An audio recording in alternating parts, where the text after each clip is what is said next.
It's a cross-sectional controlled study. Attempts were made to capture all the adults on 3 roads. This drastically reduces sampling bias.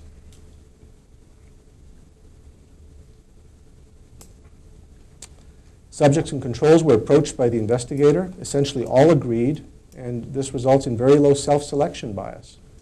Controls were well matched by age and sex. I can show you a map of the Mars Hill situation after, where the controls were and where the subjects were. This was initiated after media reports of complaints and no government investigation. It's considered a pilot study, not meant to evaluate a full dose response, rather, which would have been distance versus symptoms, just to assess for relative risks of sleep disturbance and health complaints in that group of people. And the goal was to collect preliminary data for the Maine Medical Association, because this was all over the media.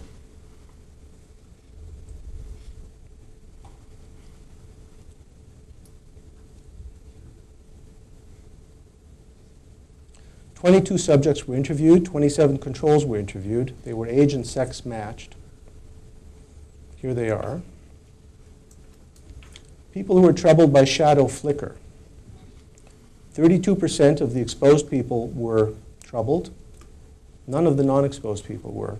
The non-exposed people were living about 3 miles away. The exposed are within 3,500 feet, so please just keep that in your mind. This is shadow flicker. I recorded this myself.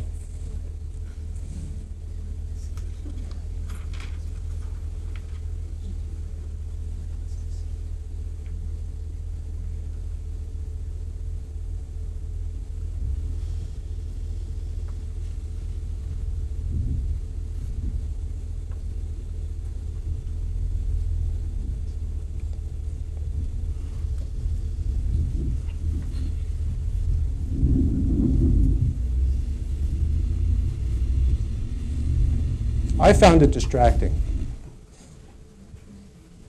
Weight change. We had 36% of our sample of the exposed people who had unintentional weight change versus 4% or 1 person in the non-exposed group. We had new or worsened headaches in 41% of the exposed people and in 1 person or 4% of the non-exposed people. Additionally, 3 of the 9 affected had new prescription. So they were actually going to the pharmacy, turning in a prescription, spending money to solve this problem. Auditory vestibular complaints. We had 3 people who reported dizziness, 3 people with tinnitus or ringing in the ear, 1 person with ear pain, and 3 people who described ear pulsations. Total about 41%. Compared to 0 in the non-exposed. Sleep disturbance was the most striking finding, and we had 18 people affected with sleep disturbance out of 22. That's 82%. And we asked them to break up the symptoms. Some people had more than 1 type of symptom, so the numbers amount to more than 100. They were asked about whether the problems were falling asleep or waking, and how many times a week it occurred. So we have 82% versus 4%. So at least for this small study, we have a relative risk of 20 for sleep disturbance. Psychiatric symptoms were another area that there was gross asymmetry. In terms of anger, real anger, visceral anger, we had 77% of people describing episodes of anger. We had 10 people out of 22 who described depression. 4 of them had to take prescription medication for it, and that would be 18%. We didn't have any onset of psychiatric symptoms in the non-exposed people. So prescription medication use, 15 new were increased.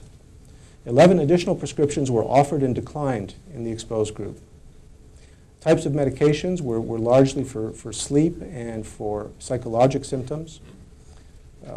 In the control group, there were 4 new prescriptions. 3 were antihypertensives, and one was anti-arthritic, which is what you might expect for a population of that size. Quality of life perception, decreased in 95%, considered moving away in 86%. We had no complaints of that sort in the control group that lived 3 miles away. These are some of the comments which were recorded. No desire to go outside, feel trapped, dreams have been dashed, was our dream home, it's all been stolen.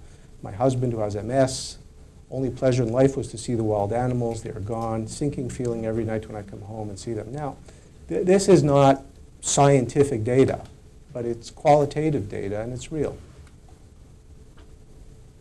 These were some of the comments I had on anger.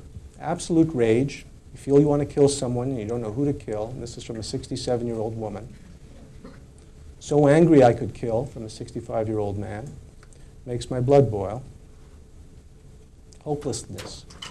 Nobody will help us. This is an awful thing to have happened to you. People don't believe us. Complaints fall on deaf ears. No one cares. No one listens. They just tread on us.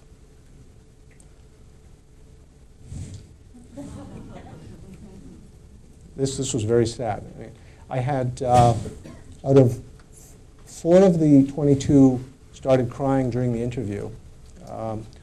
2 of them were men. And when you see a rough-hewn teamster with a tractor cap start crying, that's not usual. Again, it's qualitative data, but it happened. So, how did we get here? Well, there was Maine DEP nighttime noise variance, allowed the noise to go from 45 to 50 decibels. And part of that variance said, when they allowed it, that 50 decibels is approximately equivalent to the noise that songbirds make. And that was right in the state variance. So clearly the turbines, they do not sound like songbirds. They do not sound like flatulence or other internal body sounds. They have their own unique sound. This is interesting. This is a family in the UK. They live 3,000 feet away from this linear arrangement of turbines.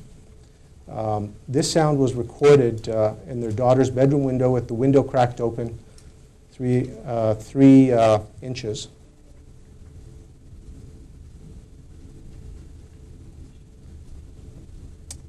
They were counseled to log on to copingwithnoise.com and try to move from aggressive resentment into passive acceptance. Nocebo effect is something that the American Wind Energy Association is talking about in their report. The real translation is it's all in their heads. That has had about as much peer review as this statement here that wind turbine noise has killed 400 goats in Taiwan. In fact, this is actually stronger data because here they have the bodies of 400 goats. And it turns out that goats are remarkably sensitive. They're shy creatures. And in DeKalb, Illinois, I was told today about 12 goats have died in proximity. So I've been told I just have a few minutes left, so I'm going to have to rush through here. This concept here demonstrates, well, we have transient noise and we have continuous noise. Airports are transient. Road traffic in most places is transient. Wind turbine noise is continuous. That's all this image here shows. There is no evidence that the audible or subaudible sounds emitted by wind turbines have any direct adverse physiologic effects. This is one of the conclusions in the AWIA report. And notice the word direct. So technically, they're correct. Indirect effects are all over the place. Direct effects may not be.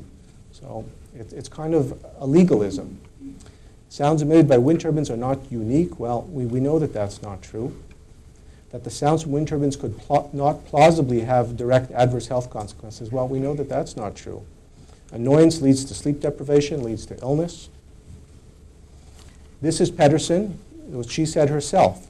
And Pedersen is heavily quoted. Dr. McConey mentioned her.